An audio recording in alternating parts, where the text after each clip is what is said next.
Hey everyone, I'm Megyn Kelly. Welcome to the Megyn Kelly Show. Big show today with guests we love.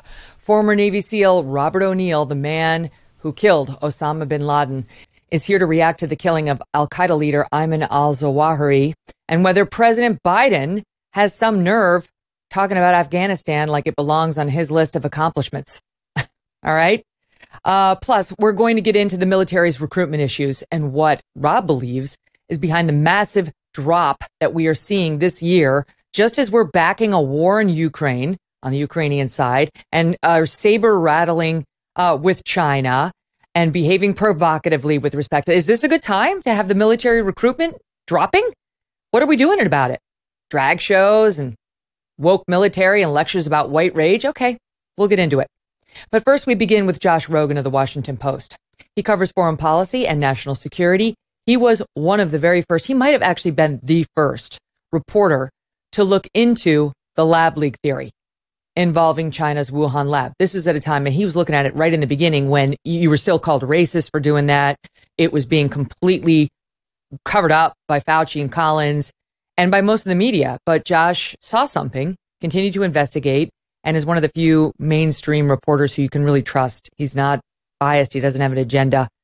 And he's been taking a hard look from the start on whether or not China has been covering up the real origin of this virus. Recently, our team noticed major news outlets touting two new studies claiming to bolster evidence that COVID emerged from the wild. It started in that Wuhan market. It wasn't from a lab. Really? Unlike the mainstream, we actually took a look at the research and who authored it and who funded it. And what we found will infuriate you on a couple of different levels. As everyone starts to go back to school over the next few weeks, do good by helping feed kids who are facing hunger and food insecurity. Our partner, Good Ranchers, is on a mission to donate 100,000 high-quality meals to young children who often go unfed or who are malnourished from poor access to nutritious food. You can join this campaign by ordering a box of 100% American meat. Every order contributes meals to the cause and makes a huge difference in the lives of these children. Good Ranchers is an award-winning food delivery service that brings 100% American meat and seafood right to your door. They source the best of American farms so that you can get the highest quality food possible and trust what you are feeding your family every time. Go to goodranchers.com/Megyn to join the movement today. You will get $30 off your order, free shipping, and donate food to kids in need. Giving back never felt or tasted so good. Let's help them hit and ideally pass their goal of 100,000 meals donated. Go to goodranchers.com/MEGYN or just use my code Megyn when you're checking out. Change the future one meal at a time with Good Ranchers. goodranchers.com/Megyn. Josh Rogin, welcome back to the show. How you doing? I'm doing great, Megyn. Thanks for having me on again. Okay, so we see two studies just out. Now they've been peer reviewed. They came out in February 1st, and now they've been peer reviewed, so we're supposed to listen to them. And they suggest that COVID began in the Wuhan market and not in a lab. So I looked at this and I thought, okay, who studied? Who are the authors of these studies? One has 19 co-authors, one has 30 co-authors, and my eyes lit up when I saw it's all the same people who have been touting the Wuhan market theory as opposed to the lab leak theory all along, except for the very beginning of the pandemic, when many of these same scientists took a look at the virus and its genome sequence and all of that and said, holy shit, this looks like it came from a lab. This looks like it came from a man, like it was man-made. And then they had a conference call with Fauci and Collins, which was documented by the U.S. Congress pursuant to emails that they get their hands on. And within 48 hours of that meeting, back on February 1st, 2020, these scientists did a complete 180 and said, not only do we, within 48 hours, suddenly no longer believe in the lab leak theory, but it's racist, it's bigoted, it's wrong.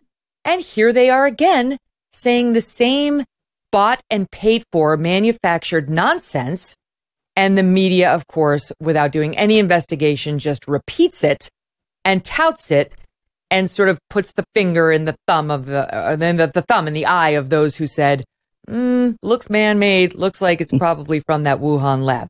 Do I summarize the events correctly? Yeah, and what a damning recounting of events that I agree with every word you said. We're 2.5 years into this pandemic, and we still don't know how it began. And one of the main reasons we still don't know how it began is because all of the people who have that information, rather than spending all of their time and expertise and our money actually trying to figure it out, have spent it trying to obscure the origin. That's what they're doing here. They're abusing science to tell us something that they themselves know is not accurate, which is that they know how this started. And take away the charts and the graphs and the data, and that motivation is an allegation that I'm making based on a mountain of evidence. And you pointed out some of it. They say different things to themselves in private than they do in public. They attack anyone as a conspiracy theorist who doesn't agree with their point of view, and they are constantly engaged in exaggerating the data and the science that they are so expert in using to project something onto society, which is disingenuous, which is that there's firm evidence that this thing emerged from the market, which we simply don't know. Okay. And then they go out into the press, and mostly the science press, which is honestly like a subset of the media, which is sort of the most source captured part of the media I've ever seen in my life, because they launder this narrative, which is, we definitely know it came from the market. And if you look at the report itself, it says there's insufficient, quote unquote, insufficient evidence. It's in the report that they know that where this came from at all. And more than that, the paper admits now, after it got reviewed, that they have no idea what happened before the market. In other words, they don't know. All they're saying is that it was a super spreader event, not the origin event. We already knew that already. That's exactly and yet here they are in major papers saying that, this proves that the market theory is true, and the science journalists run with that, and it's a pattern for 2.5 years, and it's egregious. And this is just the latest example of these people who have a conflict of interest, Megyn. That's the other thing that I think you're pointing out here is, if the lab leak theory is true, we don't know, but we should investigate it, don't you think? If it's true, all of these people have a lot to answer for, and they don't want to answer for it. That's the bottom line. All the way up from Francis Collins and Fauci to Anderson, and all of these guys who have a clear conflict of interest cannot be seen as independent adjudicators of this issue, because their careers depend on convincing us one theory and not the other. That's exactly right. I mean, everything you just said is so smart, and I want to pick up on a bunch of it. So first of all, about how these so-called scientists who are just given the pen by Science magazine, by Nature magazine, just write whatever you want. They do consistently exaggerate what they actually know. And we'll get to the agenda. I mean, the reason they're exaggerating is knowable, and we know it. They have an agenda. Fauci and Collins have an agenda. Collins no longer there, but had and have an agenda. And it's all the same. These guys want to do what Fauci tells them to do. And these studies were funded by Fauci. They were funded by Fauci, by NAISD, and by the National Institutes of Health. Okay, so that's sort of buried in the fine print. But first of all, that's important. So they constantly exaggerate, you said. Okay, so here's what they did. They come out with these 2 studies in February, first of all, non-peer reviewed, and just pop them up in Science magazine like, okay, we've solved it. We've solved it. And this is what they wrote initially. Together, these analyses, these 2 studies that they're publishing, provide dispositive evidence for the emergence of SARS-CoV-2 via the live wildlife trade, and identify the Hunan market as the unambiguous epicenter of the COVID-19 pandemic. Now, okay, and I'm quoting because this is a great little sort of comparison done by somebody named Francisco de Assis, he's done a lot of great COVID reporting. Sure. And he noticed the differences. So that's what they said, dispositive evidence that it came from a market. Now they say, after it's been peer reviewed, while there's insufficient evidence to define upstream events, meaning they don't know what caused this, the exact circumstances remain obscure. Again, we don't know what caused it. Our analysis indicates that the emergence of SARS-CoV-2 occurred via the live wildlife trade in China and show that the Hunan market was the epicenter, no longer unambiguous epicenter, but just epicenter of the COVID-19 pandemic. So the peer-reviewed version of the article basically just says, we have no freaking clue what happened before it infected a bunch of people at that market. But that market seems to have been the epicenter of the pandemic. That tells us nothing. Not only does it tell us nothing, the reason that it's funny, I mean, not haha funny, but like ironic funny, is that they already got their first news story from the preprint. The New York Times did a front page article on the preprint, which made the false claims that didn't even survive the review. And again, from a journalism standpoint, you've got an unpeer-reviewed paper that's making a serious allegation, and you're just going to put it on the front page of the New York Times without any serious scrutiny and big flashy headline. Oh, looks like the wet market did it. Oh, what are you going to do? And then here we are, 4 months later, and it's totally changed. Are they going to put another front page story on the New York Times to tell us that actually none of that was true at all, even by the paper's own logic? No, all you see is like, oh, well, we're pretty sure it came from the market, which is, I mean, if you just step back for a second, Megyn, because people can get lost in the mumbo jumbo. And, I find that when I'm trying to explain this to people, it's really important to point them to the experts like Alina Chan at MIT. I mean, she's just MIT, but anyway, give her scientific analysis a look. But the big picture here is that why are they going out of their way to push one or another? Is that what science is now? Is science about, I'm going to decide what happened before I do the research and then find every little bit of evidence that I can to support what I already think and ignore all of the evidence to the contrary? Because what's more important than the data points in this paper, which is like, oh, well, there was a raccoon dog at the market, maybe, and we also found COVID at the market, and maybe COVID went through a raccoon dog, but we never found any raccoon dogs who had the virus. That's the logic. That's the argument. And then all of a sudden, we definitely know what happened. I mean, it's an insult, really, to the intelligence of the American people and the readers and the viewers, because if you just think about it for 2 seconds, you realize, oh, wait, they're taking tiny bits of data that they're cherry picking and then trying to convince us of something that they must know is a super weak argument. Why are they doing that? What's the scam there? And then the other thing is they're ignoring all the other evidence, which is that, we don't know when the pandemic started. It may very well have started in September. Okay, so they've got an entire field of research with 30 scientists and NIH funding and all this stuff to get you a paper that assumes that it started in December when there's plenty of evidence that's not the case. It may very well have started in September of 2019 or October, when a lot of people got sick at the Wuhan military games. And, if you just think about that one for a second, you see the lie, you see the scam, the misdirect, the shell game. It's like, if you believe every single piece of data we picked and ignore every piece of data that we decided to ignore, then maybe you could think that this is what happened. But the bottom line is that there's zero direct evidence that came from the market. Zero. Not one animal, not one raccoon dog, not one mink, not one, what was the other pangolin? They came up with the pangolin. Yeah, where's that pangolin? Where's the magic pangolin? What happened to it? How did the virus get from the caves in Yunnan, 1,000 miles away, to this Wuhan market without spilling over on the way? How is it you didn't find like a string of pangolins and the people that they infected? And how come the virus happens to have a furin cleavage site that was being worked on? Stand by, because furin cleavage is important. Because I just want to add to what you're saying, because the second study, that we're supposed to so revere, touted by the New York Times, concludes the most probable explanation for the introduction of SARS-CoV-2 into humans involves zoonotic jumps. Again, they're saying it came from an animal, from as yet undetermined intermediate host animals at the Hunan market.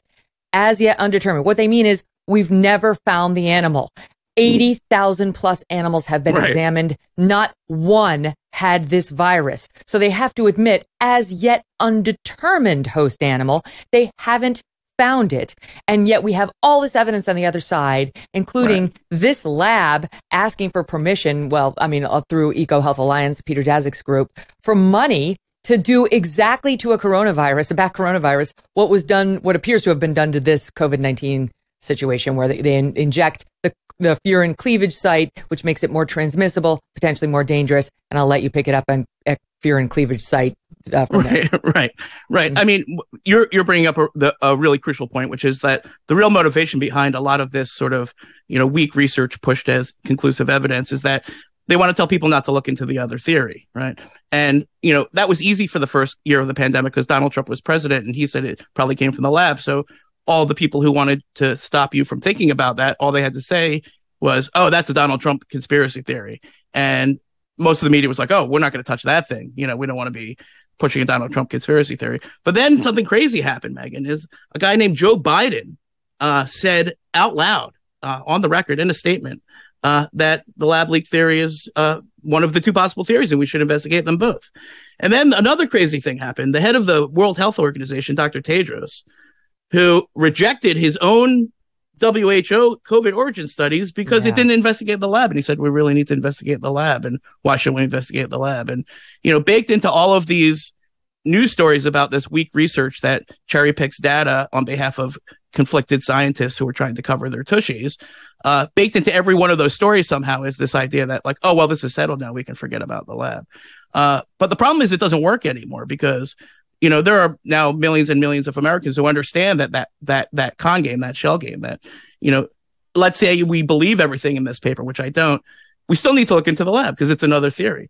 And the people who are telling you not to look into the lab, like the Collins and Fauci's and Daziks of the world, have retrenched to a new rhetorical position, which is like, oh, well, I guess it could have come from the lab, but we'll never figure it out because the Chinese government won't let us into the lab. And that's a retreat from their previous position, which is that you're a racist, a conspiracy theorist if you even mention the lab. But it still serves their same goal of saying that there's nothing we can do, so we might as well just accept what they say and go about our business. The problem with that, they don't want us to look under the hood. They don't want to look at the lab, but they really don't want us to look at their work with those labs. And they don't want us to look at how American taxpayers funded the work that somehow, was centered around the very similar research to the research at the Wuhan lab that somehow spilled out in the town where that lab was, not 1,000 miles away where the bats were. And I'm sure that market had a lot of people from Wuhan walking through it. It's natural that a market would be a super spreader event, a lot of people in the market. But that has nothing to do with the fact that the unique characteristics of this virus suggest, according to people like Anderson, when they were talking privately but not publicly, that it might be connected to the lab in some way. He believed that, so I think we need to check that out. And the problem is no one is checking that out because the Biden administration did a 90-day intelligence review and then concluded they couldn't figure it out and washed their hands of the matter. And the Democratic Congress doesn't want to touch it because they don't want to get in the way of their own base, because progressives have concluded that this is now a political issue, which is not. It's not a political issue. It's not a scientific issue. 10 million people are dead. We need to know how it started. Peter Daszak, the guy whose EcoHealth Alliance we were funding, Fauci kept throwing money at. That was our taxpayer money funding for this very dangerous research that we were not overseeing. He was one of the first to beg to have the lab leak theory publicly rejected and warned, quote, that public release of the virus's genetic sequencing would bring, quote, very unwelcome attention. This was the guy doing the most dangerous research, for him, his group, for him. And to take a look at the players, all the same players now are authoring these two latest studies being touted by the media as like putting an end to the debate. All these players have been involved in this from the beginning, trying to back up what Fauci and Collins wanted them to say, which is it wasn't a lab leak. It came from an animal. And one of them, we've talked about this. I did a talking points memo on January 14th about this very thing and got into all the details we learned from the leaked emails. So here's one of them. Christian Anderson, he's with Scripps Research, a professor. Robert Gary, 2 R's and Gary, Tulane professor. Both of them on these two papers, and again, which were funded by Fauci and the NIH. They were involved earlier. And Anderson is quoted in the study as saying, I was quite convinced of the lab leak myself until we dove into this very carefully and looked at it much closer. Does he mean very carefully in 48 hours from that February 1st, 2020 conference call with Fauci and Collins? Because just to refresh the audience's memory about how we're being lied to, and the media is complicit in it. Just to refresh you, Feb 1, 2020, Fauci and Collins had a teleconference about origin with 11 top virologists. The next day, Christian Anderson's belief that this was a lab leak was communicated to these guys through a British scientist named Sir Jeremy Farrar. Same for Robert Gary, both of whom are authoring two of the authors on these latest studies.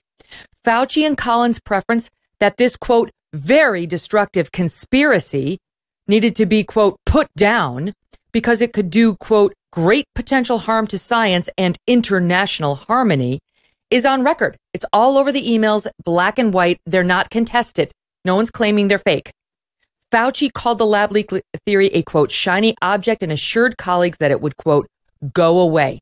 All right. That's 2 days after Christian Anderson's belief in it being a lab leak theory was expressed as something between 60 and 80%. 2 days after that initial teleconference, this guy, Robert Gary, Anderson, and others did a complete 180, writing an article for Nature saying it was clearly not from a lab, clearly not man-made. And now this guy has the nerve to say in this study, I was quite convinced it was a lab leak until we dove into it very carefully, looked at it much closer. You're a liar, Christian Anderson. You lied. And 6 months later, after they published that article in Nature magazine, after, the 180, Anderson and Gary got an $8.9 million grant from Fauci and Collins. And now they're at it again. Yeah, I mean, so what a sort of damning, clear recitation of the events that prove the bias of these guys and prove also their likely intention to deceive us. Because, of course, he says that he changed his mind now when the emails came out. Now, when he's caught having said it, his explanation is, I changed my mind. And don't you change your mind when the facts change? But he didn't tell us that at the time. And that's where the deception is. He didn't reveal at the time that, oh, yeah, when I took a look at this virus, I thought it probably came from the lab. And then maybe I changed my mind later. No. So that 2 years was the crucial time when this narrative was set. And these guys were in charge of setting the narrative. There are early letters on this, again, with a million different PhD, degrees and MD and papers and the best schools in the world, blah, blah, blah. Everyone bought it, except for the Trump people, and people didn't like the Trump people. And that shaped the narrative that we're still dealing with. That's how the issue got politicized in the first place. The scientists politicized it on purpose, again, to cover their own asses. And so, as far as I'm concerned, they've lost credibility. These scientists have lost credibility on this issue. Yeah. Now, there are a lot of other scientists out there who belatedly, to be sure, because they were under a lot of pressure not to do this, have now started to look at the other side of the ledger. And that's why Peter Daszak got required to step down from the Lancet COVID Origins investigation, because they finally realized he had a clear conflict of interest, because there's a good chance it came from the lab. And then that entire study went away. Peter Daszak was on the WHO investigative team. He's investigating himself and his best friends in the Wuhan lab. That was amazing. And 60 Minutes did a great piece on that. Who's interviewed him, and Can you imagine if they were like, hey, OJ, terrible. If they were like, hey, OJ, exactly. We need to find out what happened to Nicole. And OJ was like, oh, don't worry, I'll figure it out. I knew her really well. Don't you want me to figure it out? I knew Ron too. Yeah, we were all good friends. I'll get to the bottom of this. That's the mentality of putting Peter Daszak in charge of the COVID Origins investigation, especially since we later found out, a year later, that he had proposed putting furin cleavage sites on bat coronaviruses in China. Sometimes he actually talked about doing that. And then here we have a bat coronavirus with a furin cleavage site breaking out in the city where his best friends are in the lab. I mean, forget about Occam's razor. Common sense dictates that we should look into that lab, and we should look into all the. Now, you talked about that $8.9 million NIH contract, which is egregious. But what if I told you that USAID got a contract for $125 million? $125 million they put out to restart the project of virus hunting in foreign countries. Oh my God. The same project that $200 million before was called the PREDICT program, which didn't predict the pandemic, which may have contributed to sparking the pandemic. So the NIH is only one part of it. There, Fauci and friends are going back to the well, but also all of the huge virus hunting industry, they're itching to get started again. Okay. And the Biden administration, despite actually admitting that we don't know how it started and that they care about how it started and that they, in trying to investigate how it started, nevertheless didn't blink an eye when USAID put out $125. Now it's held up right now by a guy named Lindsey Graham, who's the appropriator in charge of that committee. Then you've got this investigation. That's the other thing. They want this to go away. Well, I'm sorry, but we're not going to be able to let it go away, because we have to figure out what happened so we can make sure that it doesn't happen again. And, any disaster in the world, a plane crash, a nuclear meltdown, the obvious thing to do is to figure out what happened. Otherwise, how do you know what to do so that it doesn't happen again? And when Republicans take over the House, their investigation will be reinvigorated. And guys like Peter Daszak and Fauci, if he doesn't retire right ahead of this, which he might, are going to be called to the carpet. And and if they don't produce the documents, then they're going to face, subpoenas and other pressure to do so. Well, why don't we do criminal prosecutions? If you can prosecute Steve Bannon for not cooperating with Congress, or why not Anthony Fauci? It's like, this is the precedent that the Democrats have set, and they're going to have to live with it if and when the shoe is on the other foot in terms of control. Well, it's interesting because, there's a lot of sort of loose talk about, criminal prosecutions of Fauci. I say let's do the investigation. And here's the other thing. It's before we get to criminal prosecutions, why not let the FBI have a crack at the origin investigation? When the intelligence community investigated for 90 days and then said case closed, we couldn't figure it out. There was one agency that had a moderate degree of confidence that the lab was connected to the outbreak. That was the FBI. Okay. And because they're forensic investigators, they actually know how to do a forensic investigation. They don't care about, Anderson's paper. They want to just figure out what happened. Something bad happened. So what about that? Let's go back to them. And I think you should have on your show Senator Roger Marshall, who's written to the FBI to ask them why is it that they think it came from the lab, and what happened with that investigation.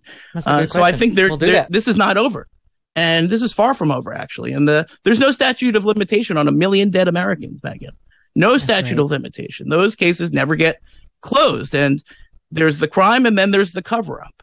And the cover-up is what we're seeing right now, and it's ongoing, and it involves Americans and members of the U.S. government, and it needs to be exposed.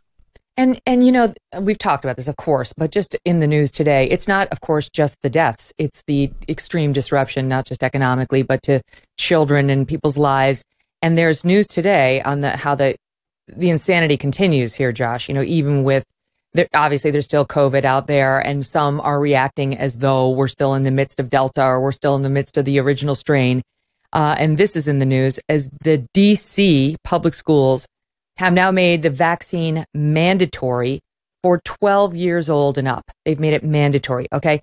85%, Washington Post reporting, 85% of all students between 12 and 15 have been vaccinated. But when you look at Black children only, that number drops to 60%. So the Washington Post notes Black kids who experienced disproportionately large academic setbacks during the pandemic could basically be banned from school in huge numbers next year in the name of safety and wellness, even though these kids have virtually no risk from COVID to begin with. The Washington, D.C. public schools are not alone. New Orleans in February added the COVID vaccine to its list of mandatory required immunizations for kids 5 and up. So they're looking at that coming the beginning of this. And here's where that goes. And just the COVID policies in general. Look out at LA. They had said that they were going to make the COVID vaccines mandatory. And now they've delayed it. And why have they delayed it? They had to. They said, it was a low transmission in schools, and some 78% of our students 12 and up have already been fully vaxxed. Here's the truth. Half of their students were not showing up. The parents don't want to do this. Only 31% of parents of 5 to 11-year-olds have fully vaccinated their children. The vast majority of parents are not going to do this for their 5 to 11-year-olds. And even those with 12 and up are a little reticent because the kids face very little risk. So LA School District now estimating tens of thousands of students are missing right now from their back to school rosters. They say it could be more than 20,000 missing.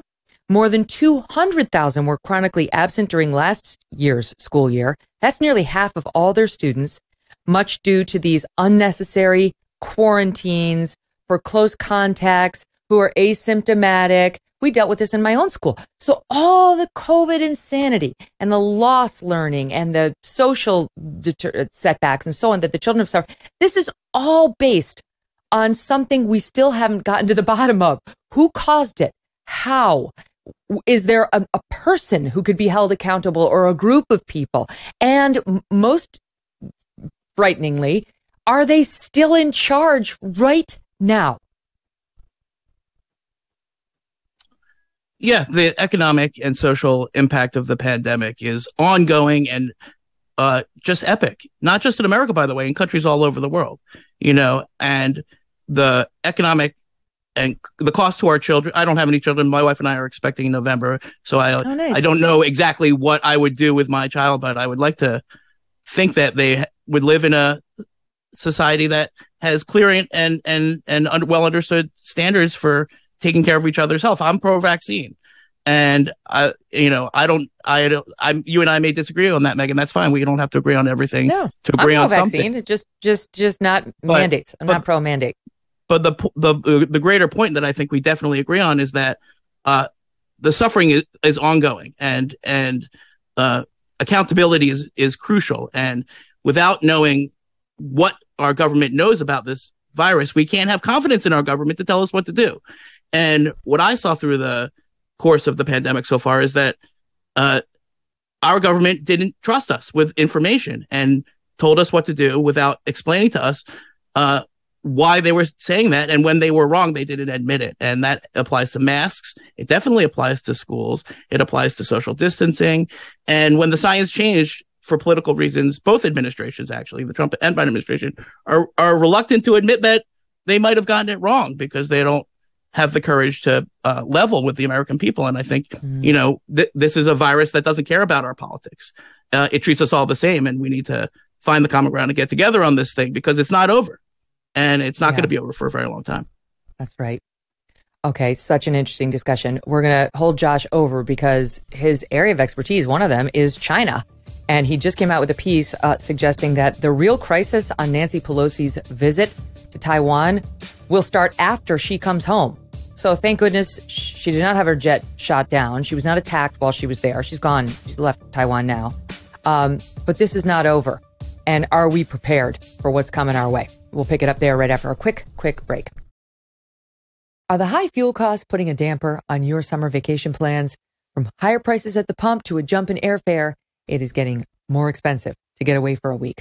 But what if you could soak up those vacation vibes year-round? Get a Michael Phelps Swim Spa by Master Spas.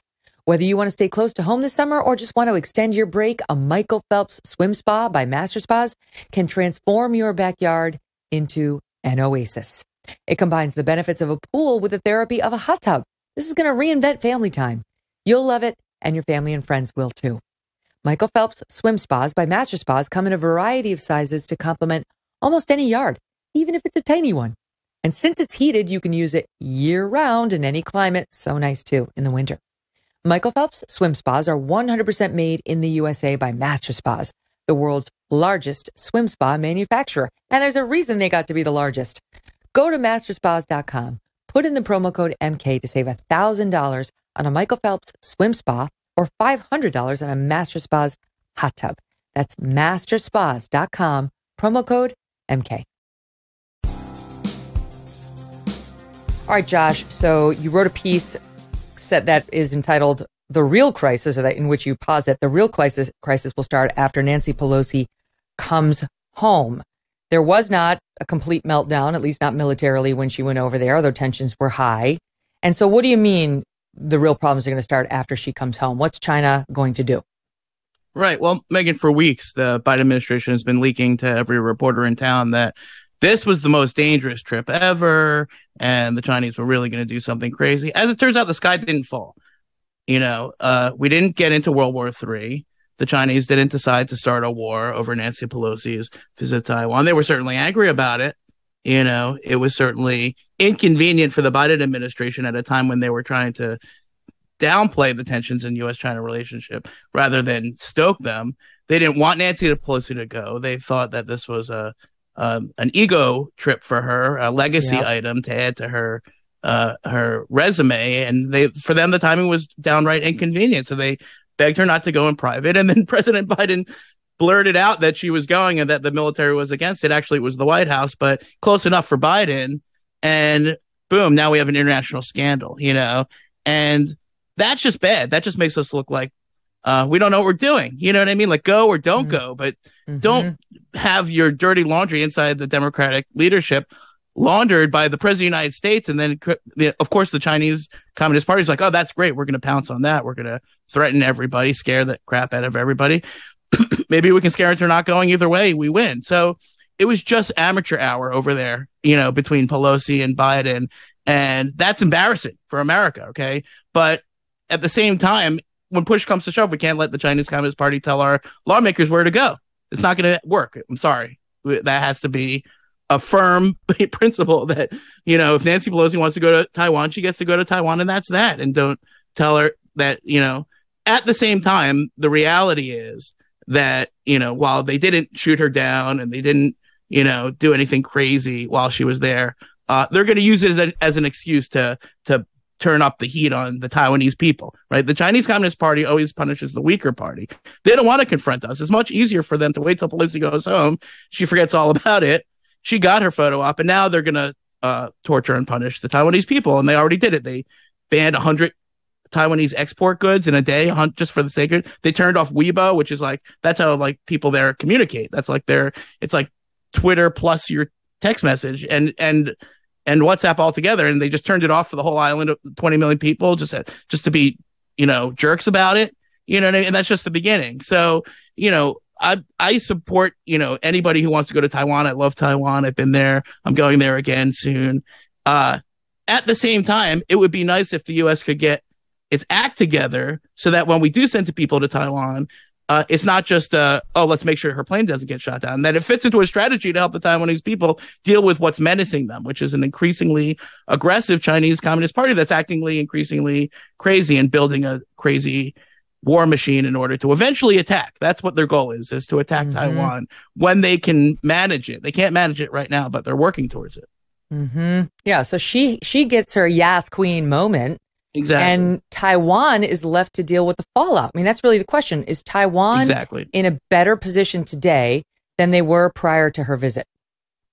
Right. No, they're much worse off, and they're going to continue to be worse off. Now, that's not to say it's too late. We have Congress could pass legislation to help Taiwan, to support Taiwan, to give them more stuff, the stuff they're going to need when China invades. First of all, we could put more of our military, the administration could put more of our military assets in the region. They could sell Taiwan more arms. They could get more involved diplomatically. They're not really doing any of that. I mean, they're doing some of it, to be fair, but not enough. And meanwhile, the Taiwanese people are looking 100 miles across the Taiwan Strait at a monster. And with that's building 1,000 new nuclear weapons for what? Why does China need 1,000 new nuclear weapons? Oh yeah, to deter us from helping Taiwan. They're building an amphibious landing force for what? Oh, because they're going to land there. Okay, so this is happening, people. Okay, we better wrap our minds around it. Now, I get and that doesn't mean that we're going to have a war. It means that in order to prevent the war, we have to increase our deterrence. That the Ukraine war should have taught us, in my view, that whatever we thought about deterring these totalitarian, murdering dictators, aggressive dictators like Putin and Xi Jinping, we were wrong. We miscalculated. Somehow he thought he could pull it off. Now, Putin failed because the Russian army is a paper tiger, but the Chinese army is different. Okay, and when they he hasn't failed yet. He hasn't failed yet. He hasn't failed yet. That's a really good point. But at least the Biden administration was wrong in that he was going to win in 3 days. But that's a separate issue. But to get back to Taiwan, what that should have taught us is, I asked President Zelensky, I was in Singapore, Megyn, at this conference, and they pipe in President Zelensky onto the big screen. And I got to ask a question. I said, what would your advice be to the people of Taiwan? And he was very clear. He said, you've got to help the small countries before the big country attacks, not after. Once the attack happens, it's too late. So that's why I think that the trip was again, defend her right to go. Absolutely. That's an important principle. At the same time, to just show up, it's not like they didn't sign anything. She didn't bring anything. What'd she do? What I mean? She got her name in a building. So, and then leave. And now the Biden administration's got to clean up her mess. Okay. And the Chinese are saying, okay, now we've got a good excuse to do all this evil stuff to menace the Taiwanese that we didn't have an excuse for before. So we actually gave them an excuse. So all I'm saying is that the threat is rising, and this situation is getting... Let me ask you a question about what you said. Because I know Thomas Friedman of the New York Times had a piece the other day saying we need to sort of help Taiwan turn itself into a porcupine. Like, you got to get it now, to sort of what you were saying, not entirely, but he was making the same point of like, now's the time to get them armed to the point where the Chinese would recognize it would be folly to go in there and try to take control. And I've seen others write, that's insane. Just as soon as we start shipping weapons into Taiwan on any increased basis or increasing our military presence in the region, they'll just act immediately. They'll just do it now. Like the Chinese, they're not entirely rational actors. They don't seem to be very afraid of us, nor should they be right now. I mean, you could make the argument anyway. We're distracted in Ukraine. Our military is not what it used to be. We can't even meet our recruiting goals, which we're going to get to with Rob O'Neill in a minute. But what's to stop them? Why, if we did something like that, right, ship in a bunch of arms to Taiwan now, wouldn't they just go in now? Right. Well, they're not ready. Otherwise, I think they would. There's two things that determine when aggressive totalitarian expansionist dictator attacks his democratic neighbor: intent and capability. They have the intent. They don't have the capability. They can't pull it off. They don't have enough. Literally, they don't have enough ships to land. They don't have enough missiles to flatten the place so that nobody's around to say boo. And they don't have enough nuclear weapons to make sure that we don't come to their defense. So they're building those three pillars. You know what else they're doing? They're siphoning off all of their banks. Why? Oh, so we can't sanction them. It's going to take some more time for them. You know what else they're doing? They're hoarding foodstuffs 20 times what they need in all sorts of grains and cassava and soy and corn. And, Chinese people don't even eat cassava. It's not the point. The point is that they're making sure that when the conflict comes, that they're prepared, he's doing it as fast as he can. Believe me, Megyn. So we have a small window. Most people think 3 years, maybe 4, maybe 5 on the outside, to arm the Taiwanese to the teeth so they have a reasonable chance of defending themselves, because who knows, A, who's going to be president, but B, if we're going to be able to get there in time, and who's going to make that decision. So the only choice to save Taiwan's democracy is to imagine if we had given Ukraine all those weapons that we're giving them now last year, as many people said that we should. Well, maybe, thousands of Ukrainians would still be alive today. And that's how we have to think about it. Now, there's big problems with that, right? There's a risk that you're going to escalate, that the Chinese are so crazy. I get that. I'm not saying we shouldn't ignore the risks. I'm not saying we shouldn't do it thoughtfully, but I'm saying the bottom line is, as George Washington once said, preparing for a war is one of the most effective means of preserving the peace.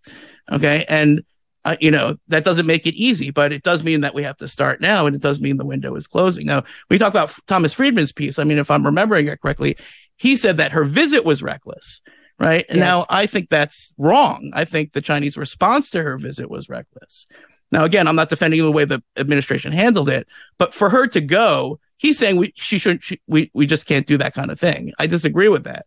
But what did we get out of it? I mean, I don't, he wasn't really making this point, I don't think, but Tucker made this point the other night, and I got it the way he put it. Like, what did we get out of it? Nancy Pelosi's 82 years old. She's almost out of office. Everybody knows she's about to get booted as the House Speaker because the Republicans are likely to win.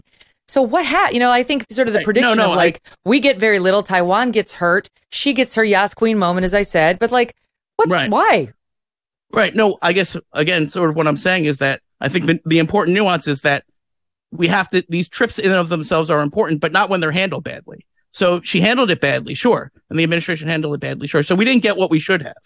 But the idea of showing support to Taiwan, including by going there and showing the Chinese that they can't tell us where to go, is important, mostly because of what it means to U.S.-China relations. Because the more space that we give them, the more they'll take, and their appetite grows. Yeah, but we're already. But let me ask you my questions on this, because you know way more about this than I do. I just know what I read in the papers. But it seems like we're already in a very weak position right now to require anything of China. They own half of the United States. They provide us with half of our electronics and our medicines. And, you could go down the list. They're buying up half of our farmland. And we're trying to set up these so-called guardrails. I saw you write a piece about this as well. We're like, okay, let's make the trade at least more economical or more fair. And they don't have to agree to that. And they probably won't agree to this. So it's like, what position are we in right now to do anything to saber rattle with respect to them? Our military is weak. We're already backing a war in Ukraine. We just lost a war in Afghanistan. We've been publicly humiliated. This is not a good time to go punching China in the face, is it?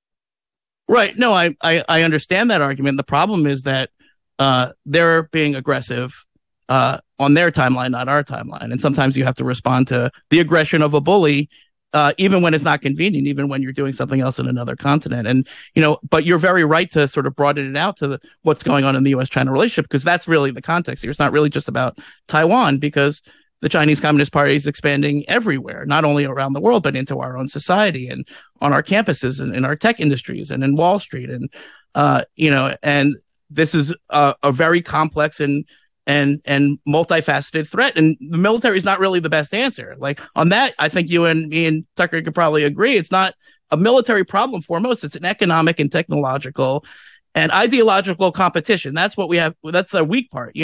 We have a bunch of hammers, so every problem looks like a nail. But the China threat is not a military threat foremost. They're trying to change the international order, to advantage repression and autocracy against freedom and the rule of law and democracy. And that's the way we live our lives. So that should be really important to us. And it's much more difficult than shooting down a bunch of tanks or drones or something like that.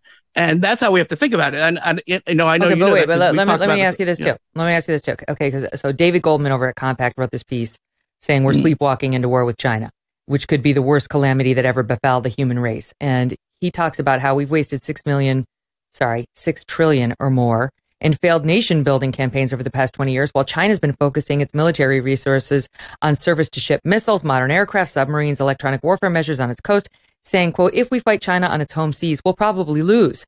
He goes on to cite a 2020 book by Air Force strategist Stanford professor Oriana Schuyler Mastro saying, quote, China's offensive weaponry, including ballistic and cruise missiles, could destroy U.S. bases in the Western Pacific in a matter of days.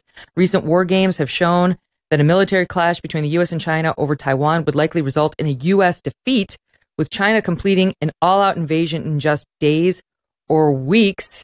They have 1,300 state-of-the-art ballistic missiles. They can destroy American aircraft carriers as well as bases in Okinawa and Guam, and on it goes, and saying Beijing will go to war to prevent Taiwan's sovereignty, but it would tolerate the status quo unless we get too obnoxious about promoting the sovereignty. So do you agree with all this? They paint a picture that like we're going down. If we enter this battle, we're going down and Taiwan's going down. If any of those things in that what you just read were true, I would agree with them. In other words, but it's such a blinkered description, really unfair description of the situation. We're getting aggressive, therefore the Chinese are reacting by menacing Taiwan. It's wrong. It's not the truth. It's not what happened. The Chinese got more aggressive, and the Taiwanese are scared out of their wits because they don't want to live under the CCP. Did you see what happened in Hong Kong? Or is that our fault too? Yeah. The Uyghurs and the genocide in the camps. Did we do that too? Is that because the China hawks in DC are itching for World War III? No.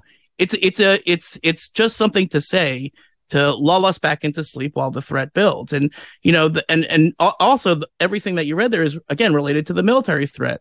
But, let's say don't get me wrong, a war with China is the worst case scenario. But if you think about it, the less worst case scenario is what we have now, which is essentially, they don't call it a Cold War. It's not the Cold War, but that's what we're in. That's what they think. Yeah. If you read They're what just slowly taking over the United States of America when we're allowing it. But not to say that all the lessons of the Cold War apply or anything like that, but it is a systems battle and only one is going to win. Okay. And that's a battle that we can't avoid. And that doesn't involve ships and it doesn't involve missiles. It involves our economy. And when you see things like the chips bill for semiconductors, okay, great. We should have 100 things like that. Yeah, it's tiny. And so the problem is that all you have is people out there like this guy being like, oh, what do you want, a war? No, you don't want a war. I guess we just got to let the Chinese take over everything. What are you going to do?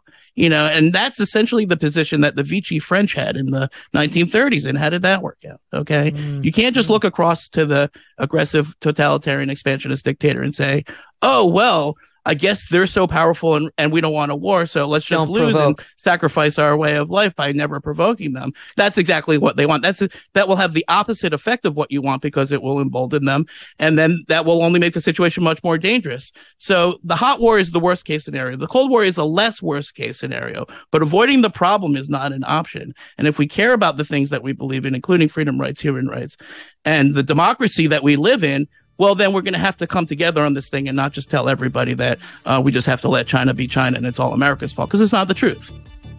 Josh Rogin, you're so good. It's so great to have you back on. Thank you. Thank you so much for being here. Great to be with you. All right. And coming up, we will have the man who killed bin Laden, Rob O'Neill, on the assassination of bin Laden's successor, Ayman al-Zawahiri, in Afghanistan. He was in a safe house provided to him by the Taliban, by the very Taliban leader who wrote an op-ed in the New York Times. Okay? That guy who was saying, let's strike an agreement, too much bloodshed, was hiding Al-Qaeda's number one man. Okay. We'll get into all that with Rob, and we'll talk about China and the war threat and the military next. Are you tired of feeling like someone's always watching you on the internet? Maybe the advertisers know a little bit too much about you and have got a little too creepy. Or you are concerned about the privacy of your identity. Using incognito mode does not solve the problem either. IPVanish VPN is here to protect your right to privacy and to help you stay anonymous online. IPVanish helps you safely browse the internet without exposing your private details to third parties. You can use IPVanish on your computer, your tablet, your phone, even devices like your Fire Stick when you are streaming media. When you use IPVanish, all of your data is encrypted. IPVanish makes you virtually invisible online. It's that simple. And right now, IPVanish is offering an incredible 70% off their yearly plan for our listeners with a 30-day money-back guarantee as well. That is like getting 9 months for free. IPVanish is super easy to use. All you do is tap one button. You're instantly protected. Take your privacy back today with a brand rated 4.6 out of 5 on Trustpilot. Go to ipvanish.com/Megyn and use that promo code Megyn to claim your 70% savings. That's ipvanish.com/MEGYN. Joining us now is veteran Navy SEAL and one of the most highly decorated combat vets of our time, a true American hero, Rob O'Neill. You may know him as the man who killed Osama bin Laden. He is here to share his perspective on Ayman al-Zawahiri, the military's massive recruitment problems, and his new podcast that will be released starting next week. So happy to hear that news, Rob. Welcome back to the show. Thank you for having me, Megyn. It's always great to be on here. I appreciate you giving some props to my podcast. I'm excited to start that off to have a little bit more of a platform than however many jobs I get fired from tweeting. So it should be good. This needed to happen. I will download this just as soon as it drops. What's it going to be called? Just like, thoughts from Rob or what? No, we're calling it The Operator Podcast because my book's called The Operator, but it's not calling myself the operator. I think everyone that does anything for a living is an operator. The guys who don't get credit for doing stuff that keeps cities running, like the guys who get up at 3 a.m. to pick up the trash, and the plumbers, and then obviously the infantrymen in the army, the people who investigative reporters, people that are out trying to report anything, people that are out just doing stuff that, how about stay-at-home parents that keep the families running and make sure they're up on their education and all that stuff. So it's called The Operator, but again, and not just because of me, I think there's a lot more operators out there, and it's going to be about, I'm going to get the bin Laden stuff out of the way, maybe in the first or second episode. Then, I'm excited to interview people. I love to pick people's brains. I want to see how they're thinking, especially with current events and everything from Nancy Pelosi in China to Paul Pelosi in Northern California to whatever's going on in the world. Yeah, like Paul Pelosi's having a grand old time while his wife's in D.C. and Taiwan and so on. Now, first of all, I like that name, The Operator, because, you call the operator. What does she do? She helps you. Like, the operator is there to help you. That's what a Navy SEAL does as well. That's what you've been doing for America for a long time. Even after you I don't know if we say you left the Navy SEALs, but you retired.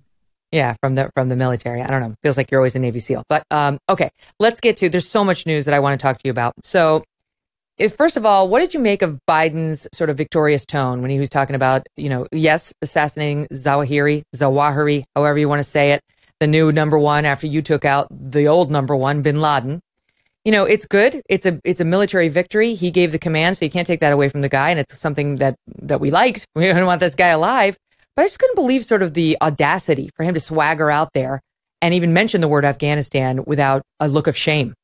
I know it seems like a lot less than just a year ago. We had the worst military blunder or series of blunders in the military ever. And I mean, I can't, he did, on paper gave the call to make this thing happen. And as someone who's basically been wrong in every decision he's ever made as far as foreign policy in the 5 decades he's been in Washington, he should be a little bit happy about it. I wish he would have given more credit to the group of people who found him, the men and women who found the pattern of life of Ayman al-Zawahiri and where he was going, where they knew they would be. And they even took even though, the Haqqani network and the Taliban and al-Qaeda are just ruthless and brutal to us, they took the time to make sure he would be by himself. And they used a missile that a lot of people didn't even know existed, that it's designed off a Hellfire, which originally was designed to fire from an Apache attack helicopter and destroy enemy tanks. And now they've got it to a point where it'll just cut things apart, split them in pieces, and no one inside was even hurt. And which I think is great.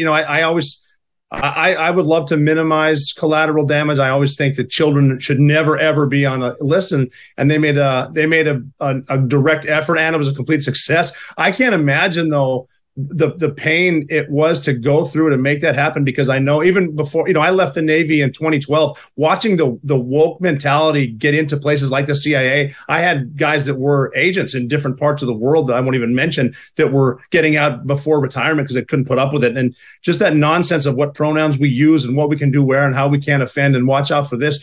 They were able to get this done. And, the buck stops here. The president made the call. So he should be able to say we got him. But, there's a lot of baggage behind that, too. Mm-hmm. Yeah, he didn't want you to do what you did. He had advised Barack Obama not to go in on the mission that you carried out so successfully, you and your fellow service personnel. So he was wrong about bin Laden. This one he was right on. Glad Zawahiri's gone. What do you make of the way they did it, though? Because you speak about this sort of new Hellfire missile offshoot, but there was some criticism by Mark Thiessen and others saying, why didn't we send today's Rob O'Neill in there so we could have gotten some intelligence? You told me about all the stuff you guys got during the bin Laden raid. You didn't tell me about all of it, but you told me about some. And we didn't get anything because of the way we did this. Well, this one was a tougher target to take down than the safe house bin Laden was in. And as I think Trevor Noah said on the Daily Show, they should stop calling these places safe houses. They should call them a place where you think you're safe until something happens.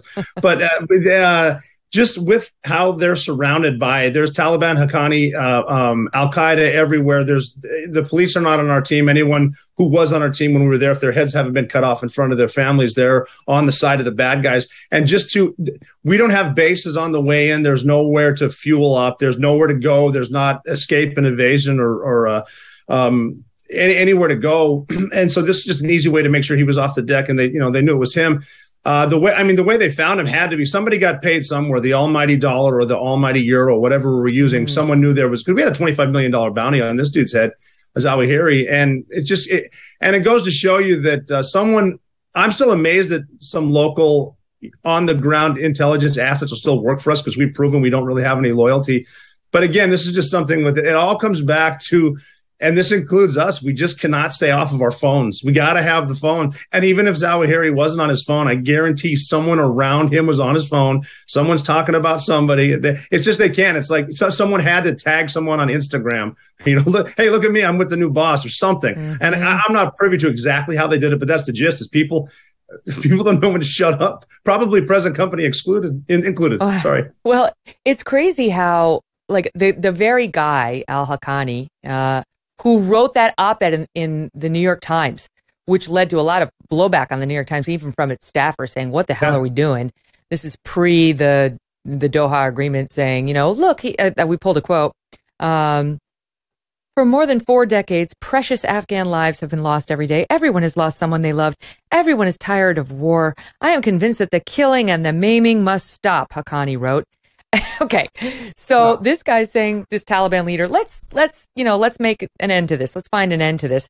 This is the guy who is housing Zawahiri. Just as soon as we left and they promised we won't protect anybody from al-Qaeda, we're not going to become a safe haven for al-Qaeda again. Haqqani's like, how about literally this little pink house that I have? You can come live here with your whole family. You're going to love it. You can walk around, life can resume. You can do your terror videos. Welcome to Afghanistan. And in he moved.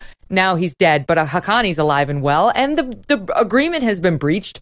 What are we going to do about it? And what does all of this tell us about our policy? Well, the Doha agreement, we knew there's nothing there except them lying to us. And the word, lie gets thrown around quite a bit. These guys are really lying. Instead of having diplomats try to do this, they should have had, I was a battlefield interrogator. We would go into al-Qaeda houses in Iraq, Afghanistan, different places. And I was one of the first guys to yank them out of bed as they peed their pants and get into their heads about what they're doing. And they're going to lie. So they lied during that. The Haqqanis, they've been around since the 70s. They were the Haqqani network, radical and ruthless. We were funding them when they were fighting the Soviets in the 80s. Our hands are by no means clean on any of this, but we know exactly who they are. They're not going to tell us the truth, and they don't give a rip about human life. These are people that know that, and I'm not saying they think, they know that when they get martyred. They're going right to heaven to be in their big mansion with 72 houses with a virgin in each and that kind of stuff. They don't care about what happens on Earth. They certainly don't care about the civilians. They don't want the war to end. Haqqani is not just radical Islamists. They're also criminals, and they love power and they love money. They can get all of this. Just get rid of the Americans. They know that we don't have the stomach for a long war. We also don't have the strategies. We don't know how to end a war. The last war we won, I think, was in 1945, and we unfortunately are the only nation in the history of nations to drop nuclear weapons on another country, which we did. But we don't know how to win it since then. We didn't know what we were doing in Korea or Vietnam. We didn't really know what we're doing in Grenada or Panama. We didn't know what the first Gulf War. We managed to tell the Shia that we'll get Saddam Hussein out of Kuwait and we'll rush right to Baghdad. And then we didn't. And then he slaughtered a lot of the Shia. And then right now in Afghanistan, which we had won in 2004, we just stayed there for a long, long time. So they know that we're a 24-hour news cycle type of people, and everyone's sick of the war and they're tired of hearing about it. And they're going to forget about Zawahiri next week. And it's going to be no one's going to say never forget until they come across our southern border and attack us ruthlessly again. So Haqqani's going to lie. His whole family's going to lie. And they're not living. Their biggest problem right now, other than ninja rockets coming out of the sky, is that it's about 115 degrees Fahrenheit. That's the only problem. And maybe some doors don't have indoor plumbing. Yeah, the difference was we decided to pretend that we believed them in the Doha Agreement and are pulling out and so on. Like, we knew what they were going to do. It's not like this is news to any of our leaders that they lie and that they didn't intend to not harbor al-Qaeda. But our president looked at us and told us it was so. And there's, to me, that's still bothersome. I still want my president to look at me and say, these are not good guys, but we're tired of being over there. We're going to take some calculated risks. He wanted us to believe that the Taliban was going to abide by its word, that it wasn't going to shelter al-Qaeda. Peter Doocy got into this with Kirby, who's both the Pentagon spokesperson and now backup or sort of co-press secretary for Karine Jean-Pierre, because she's such a disaster. And then they got pissed off because they're like, why is the white guy covering for the black woman? It's like, it's everywhere, Rob, the wokeness and the nonsense. In any event, here's Peter Doocy trying to get some straight answers from John Kirby on what the hell went wrong to the fact that we were housing Zawahiri in the first place. Watch it. So we know that the Taliban was harboring the world's most wanted terrorist.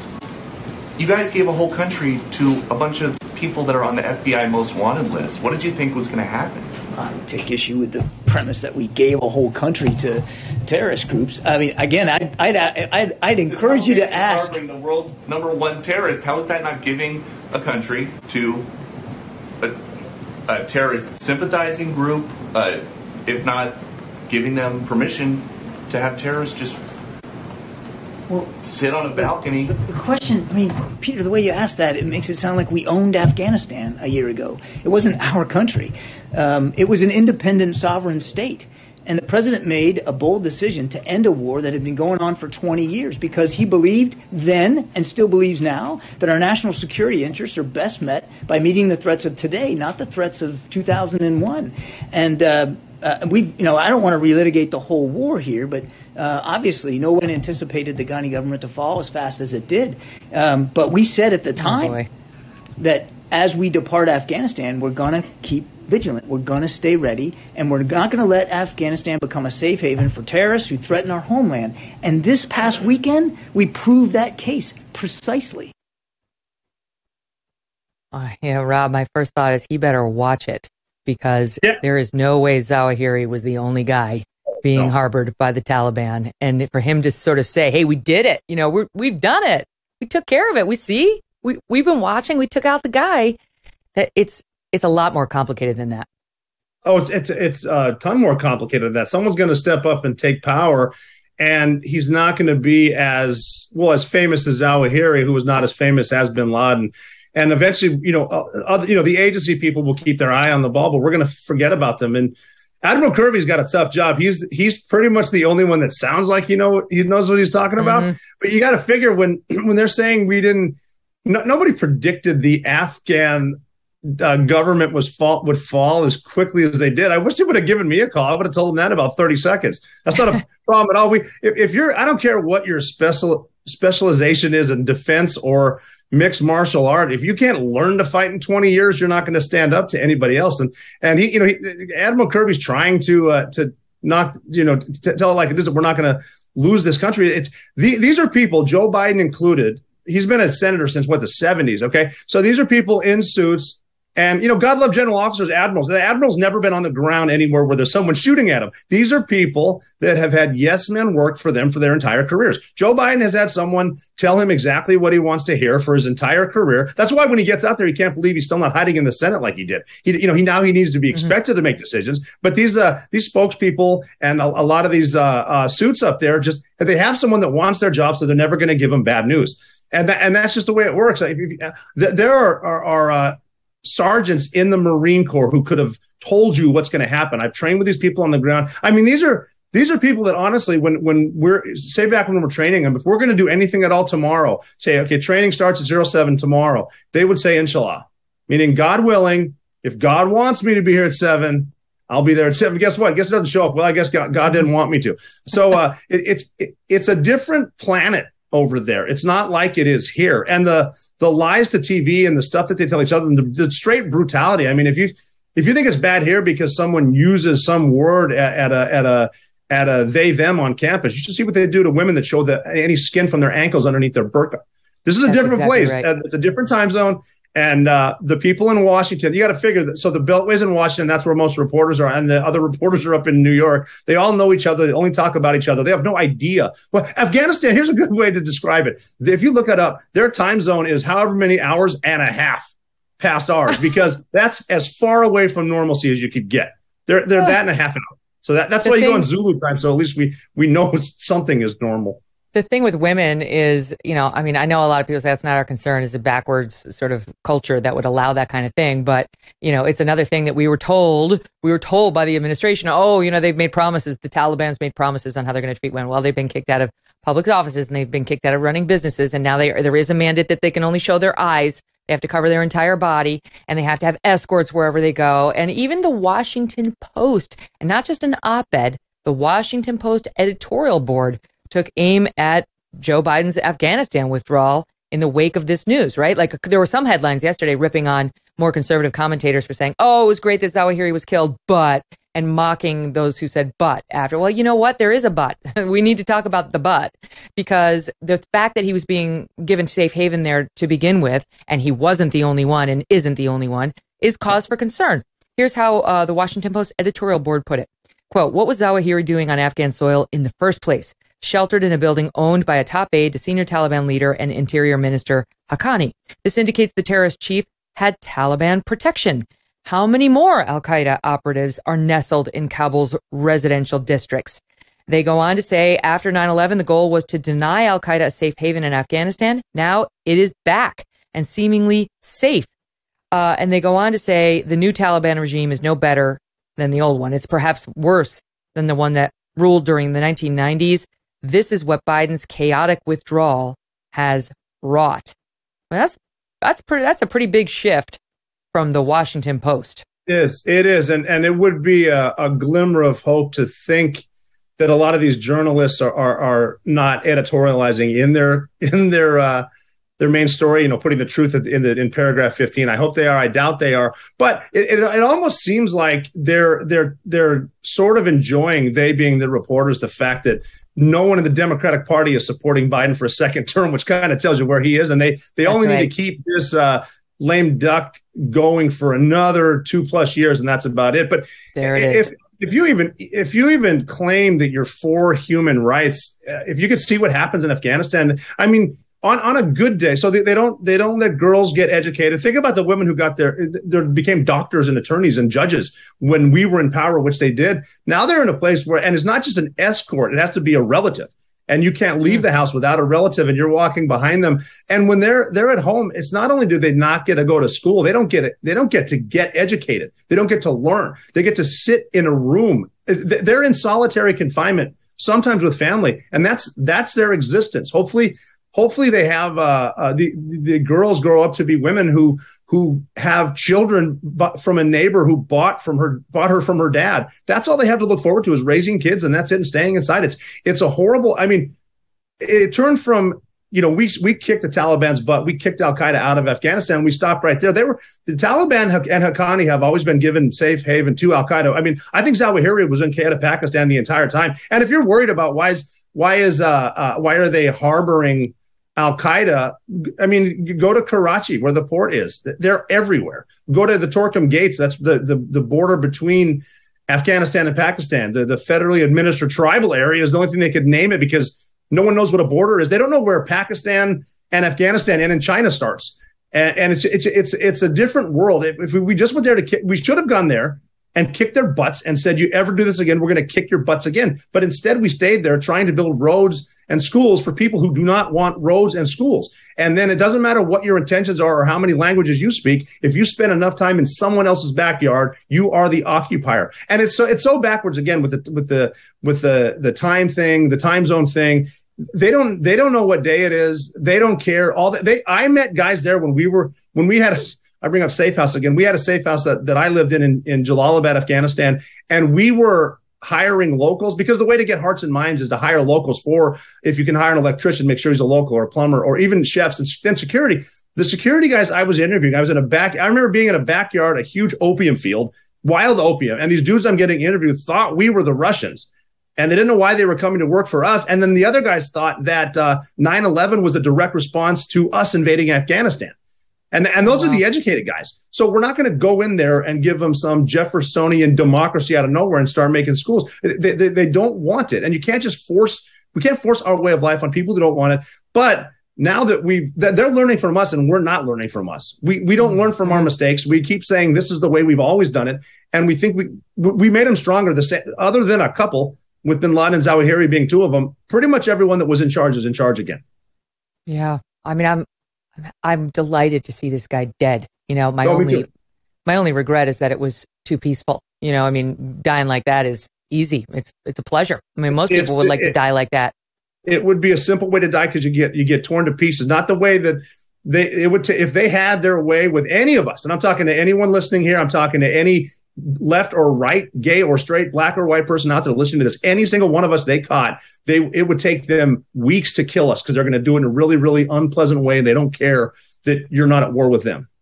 Yeah, that's right. Not to mention what the Taliban's been doing to little boys, little kids. It's like you'd like to see some torture inflicted on a guy like Zawahiri, thinking about the little kids who were on the airplanes that went into the buildings on 9/11/2001, which he was responsible for planning.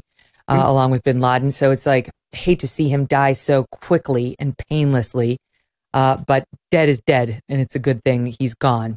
All right, let me shift gears and ask you about China. With our first guest, Josh Rogin, expert on China and all sorts of things, we were talking about China and whether Nancy Pelosi's visit is a good idea. Is now a good time to be sort of provoking China or saber rattling with China or just upsetting China? And his position was basically, can't live our lives that way. China's been infiltrating the United States in many ways, many times, and we can't worry about provoking them because they're all about sort of this slow takeover. So, we kind of have to do what we do. However, I was given some pause when I read how strong the Chinese military's gotten. I knew it had gotten strong, but it's really strong. And ours, which we'll get to in our next segment, is not as strong as we'd like it to be. And we're having real difficulty recruiting new members of it. So before we get to us, let's talk about China, how strong their military is, and your thoughts on the Pelosi visit and provocation. Well, China is very, very strong. And if you look at the file footage, everything from their close-in weapon systems on ships that are shooting down planes and missiles to their missile systems, to their Navy and their ships. And I'm assuming a lot of it looks like our stuff.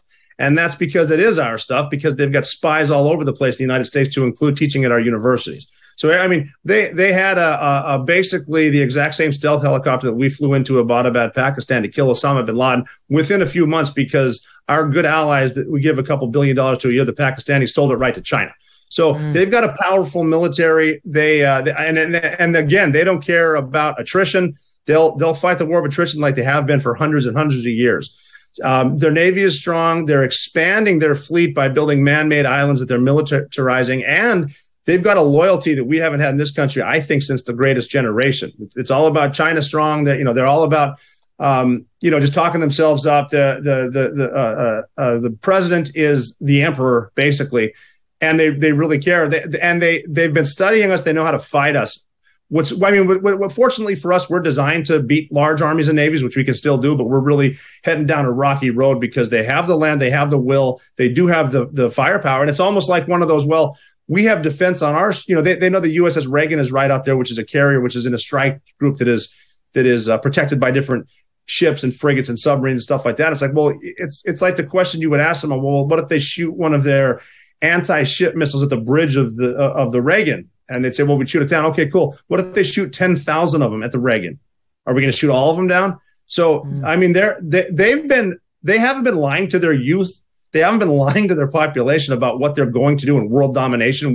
We're just, I don't know why we won't accept it. And it's everything from who's being paid off to shut up about China. So China's legit. China is probably the biggest threat out there facing us right now. And the saber rattling thing, it's almost spooky to think of how it happened, because it's not like Nancy Pelosi, the Speaker of the House, put this on her itinerary. She had a call with the White House. Someone heard it and they leaked it, which is, there are far too many people with security clearance as far as I'm concerned anyway. And I've always said, if everyone's special, then no one's special. So you don't deserve to have a top secret, a compartmentalized clearance, which a lot of people do. But someone from the Democrat Party in the Biden White House heard this and released it. Just who knows why? There could be something behind it, because they want Pelosi to be shown on her last hurrah as the Speaker of the House. I'm not afraid of China, and I'm the lone woman or person of Congress standing up to the Chinese. So there's a lot that are scarier about this than just China rattling their sabers. But they're definitely not afraid of us right now.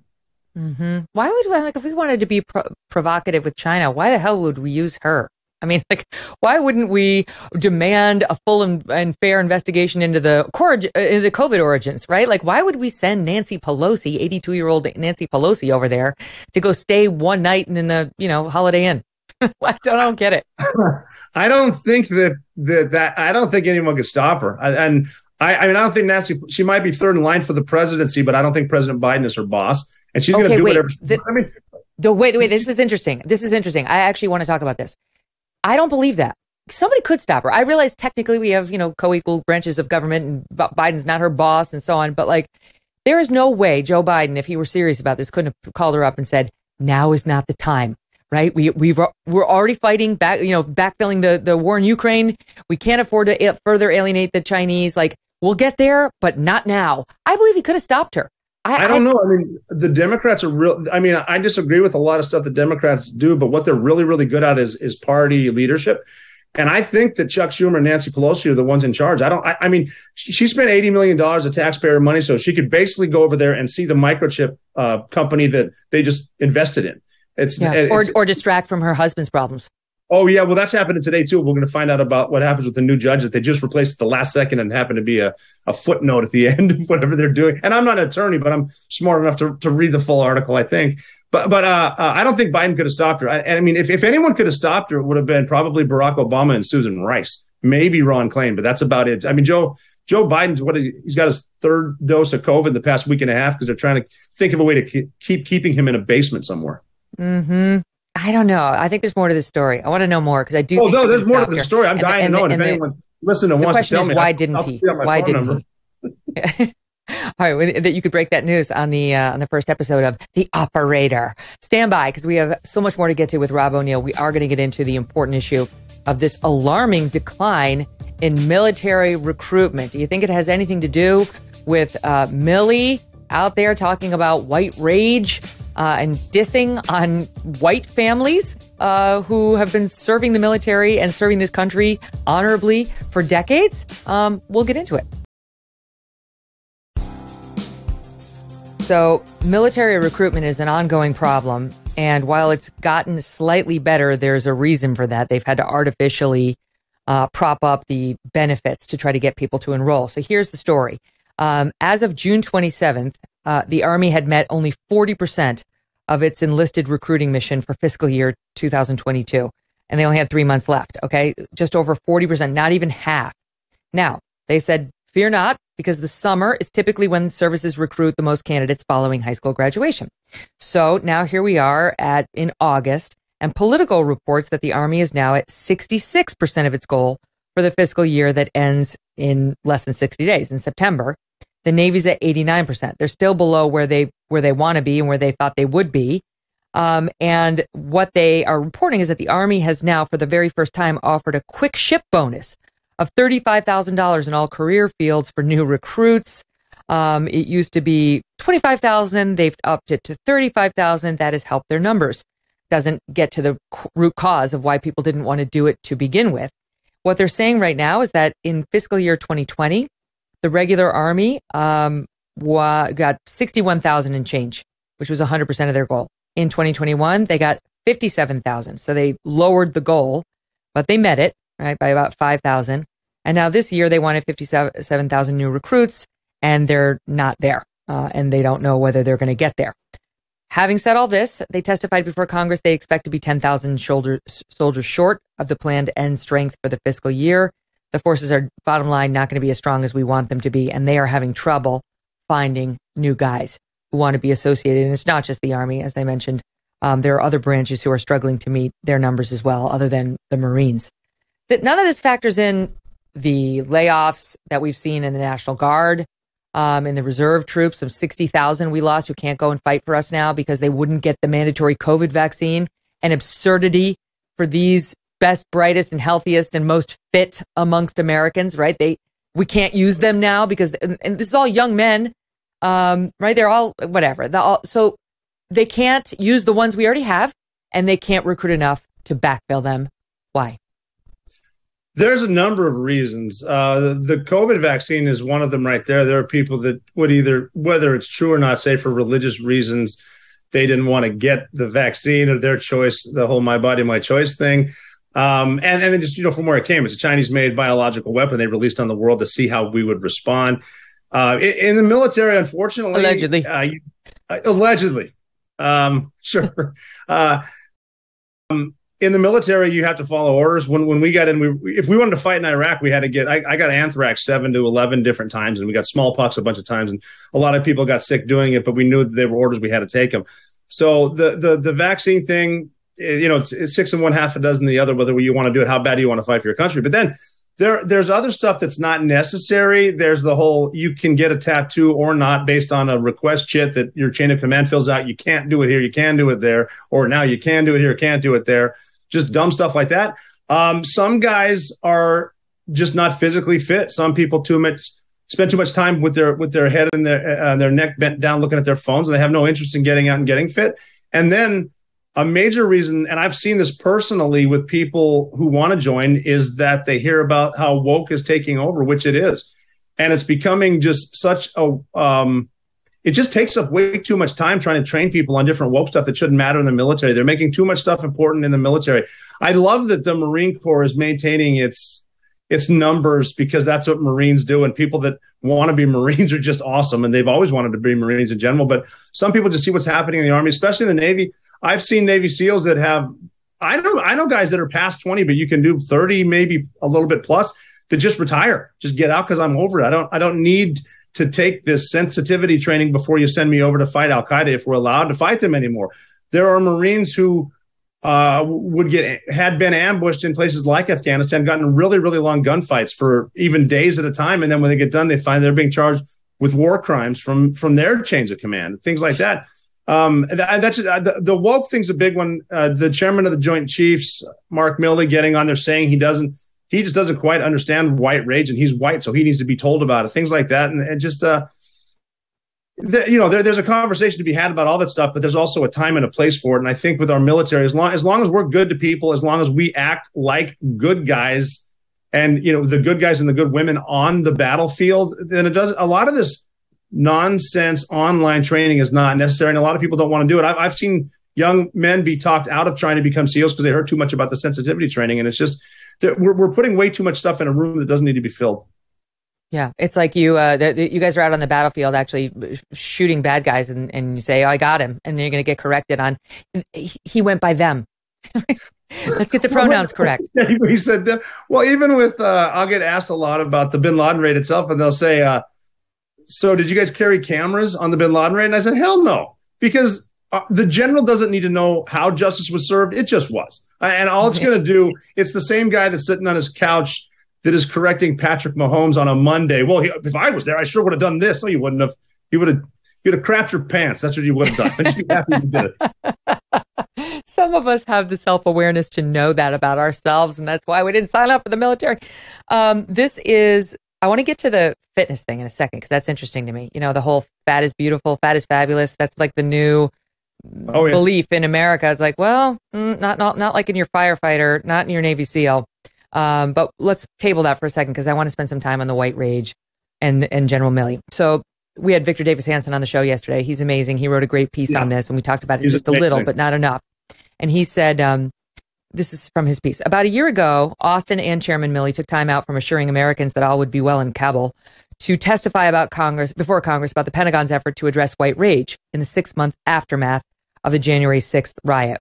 What was startling about their testimony was the utter lack of data showing any general trends that white soldiers were any more or less likely to practice racial discrimination or chauvinism than other ethnic and racial groups in the military.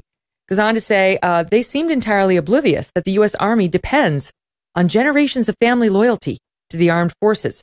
Such heritage and legacy considerations have ensured a steady stream of recruits for frontline combat units.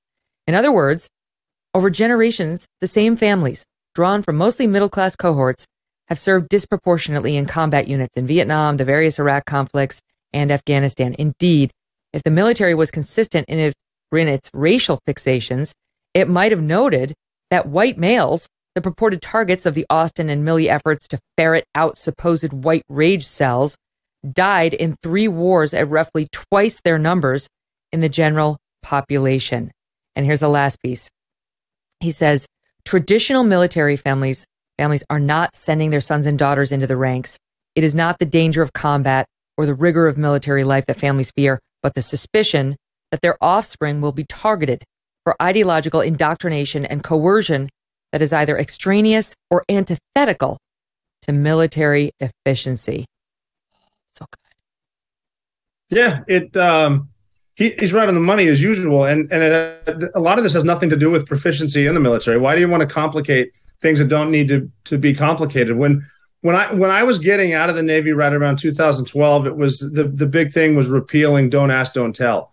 And this is after the bin Laden raid, about 6 or 7 months after. I'm back in Afghanistan with a room full of people. I'm in there with Navy SEALs, but also combat support. There's men and women there, and there are people that I know damn well are gay. And looking around, I'm like, does anyone care if anyone here is gay? And they're like, absolutely not. All we being the person on the ground, all I cared about was if I get shot and I'm wearing all my stuff, can you carry me out? That's it. And it's that simple. And when I went through the front door, I wasn't thinking about George Bush's policies or Barack Obama's policies. I was either thinking about the man or woman in front of me or behind me. Actually, I didn't need to think about the man or woman behind me because I knew behind me was safe because they got my back.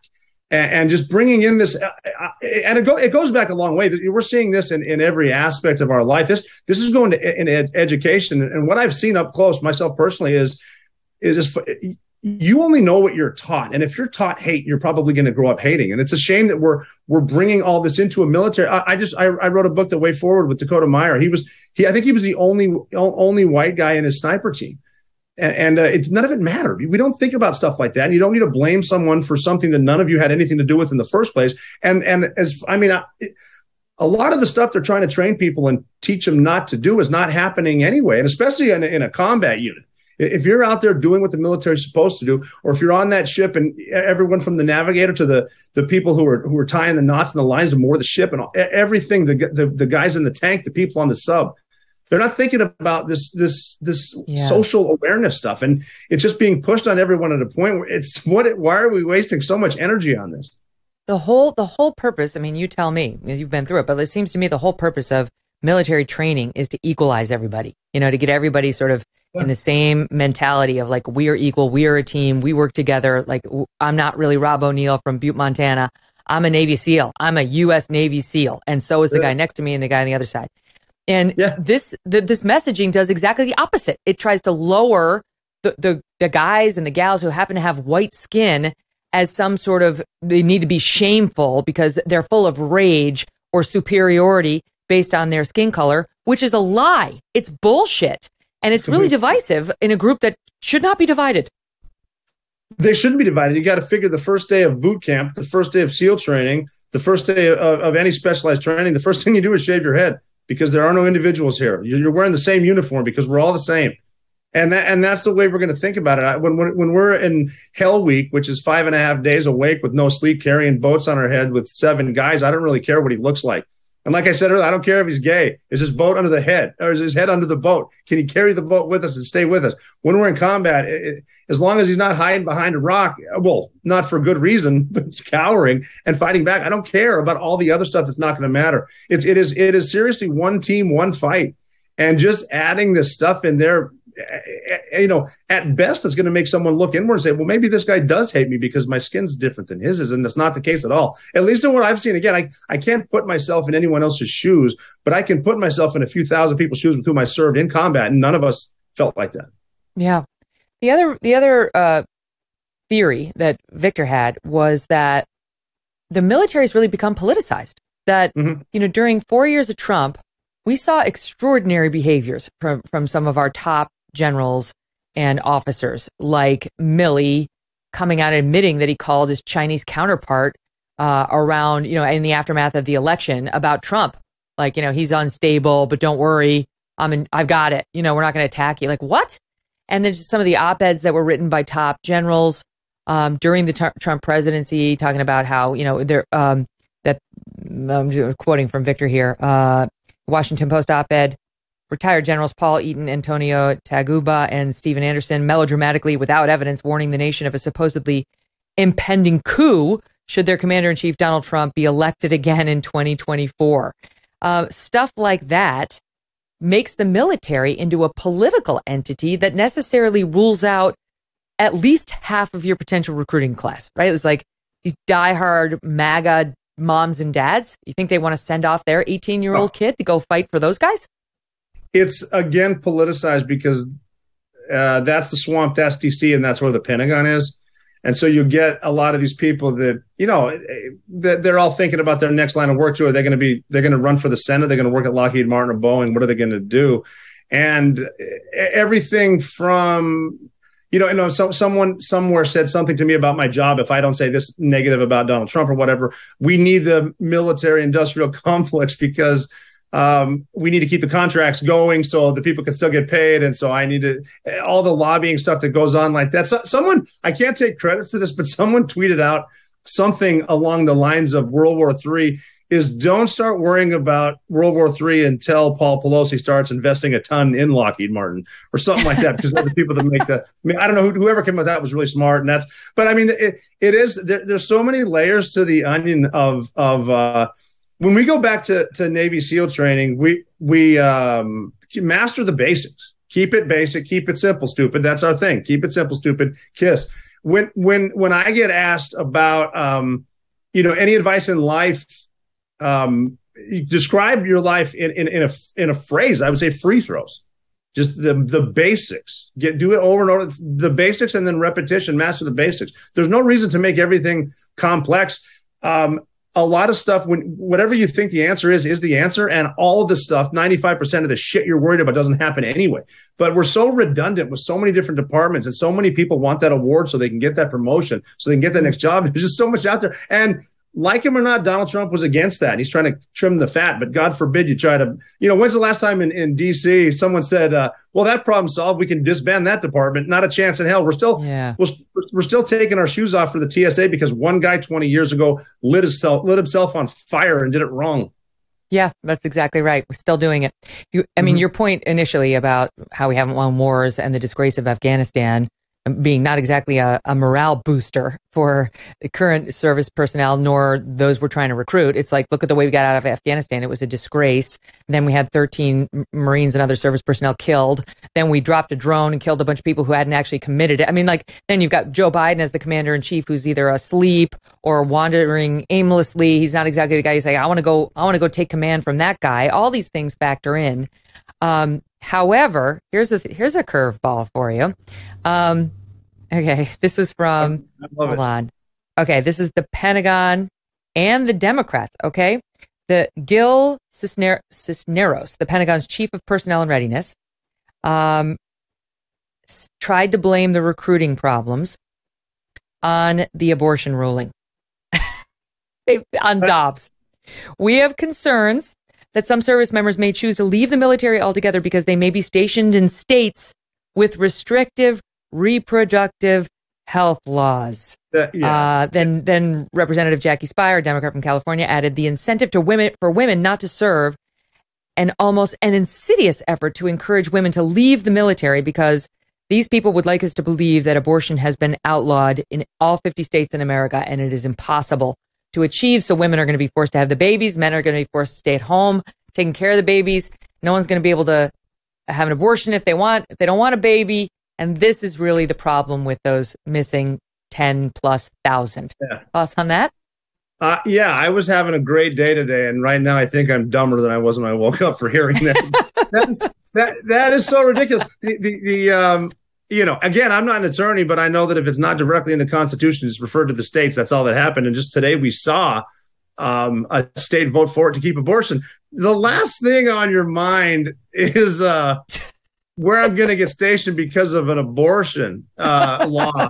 Now, I mean, don't get me wrong. Maybe if you're a young sailor and there happens to be a lot of clubs around, maybe you're thinking about it more or something like that. But I guarantee it's not that a woman's reproductive rights or there are no women out there that didn't join the Navy because they can't get an abortion in the state they make it. They don't even know where they're getting stationed. They don't even know where they're going. There's literally not one. This is a lie. No, and they're not caring. No, this is ridiculous. And this is just, again, more politics trying to prove a political point that abortion's got everything to do. It's like someone's parachute didn't open. That's the most violent case of COVID death I've ever seen. What are you talking about? This is not obviously not you, but this is just some ridiculous stuff that people are just they're trying. Yeah, I consider myself to have a silver tongue. I'm having a tough time coming up with any way to talk about this. Finding the correct box in which to put that defense. Now, before I let you go, what does your shirt say? Because I can only see the very top on the camera. My shirt says front toward enemy. And this is what it says on the front of a Claymore anti-personnel mine in the military. And this, again, is keep it simple, stupid. This is 800 ball bearings, but behind it are C4. And you want to point it towards the enemy. What's the easiest way to do this? It says front toward enemy. And on the back, it says back. So I tell people the shirts that I sell, this is not a shirt promoting death. It's simply an instruction manual on how to wear a shirt. Here's the front, face the enemy. This is why the windshield in your car is bigger than the rearview mirror. Keep going that way. Face your fears, front toward enemy. It's great on a mine. The mines work well. If you can do this, keep moving forward. You're going to do better. You're going to do better with it. And such. I like this that. One of my shirts from RJO Apparel. A little plug on RJO Apparel. I also made a mug that says "You're on mute" for when someone's on mute on a Zoom call. Just hold it up. RJO Apparel. I love it. I'm buying it and always interested to hear what you have to say. I don't think you need to buy anything, Megyn. I know a guy who can give you the hookup. Okay, excellent. I'll take it. I'm not too proud. What a pleasure. Problem. Thank you again. Thanks for your service. Thanks for your thoughts. Absolutely. Thank you for having me. Anytime. Thank you guys so much for joining us today. I want to tell you that tomorrow we have a special episode we've been working on for some time to prepare for you that takes a deep look at the rise in teens who are detransitioning from being trans, right? The mainstream media does not like to feature these folks. They like to pretend it doesn't happen. It does happen. And it's severely traumatic. And it's the reason why the medical establishment should not be pushing transition so quickly and ardently on our young people. We're going to get into it. You don't want to miss it. In the meantime, download the show so you don't miss it at Apple, Pandora, Spotify, and Stitcher. Also go to youtube.com/Megyn Kelly. And thank you so much for being with us.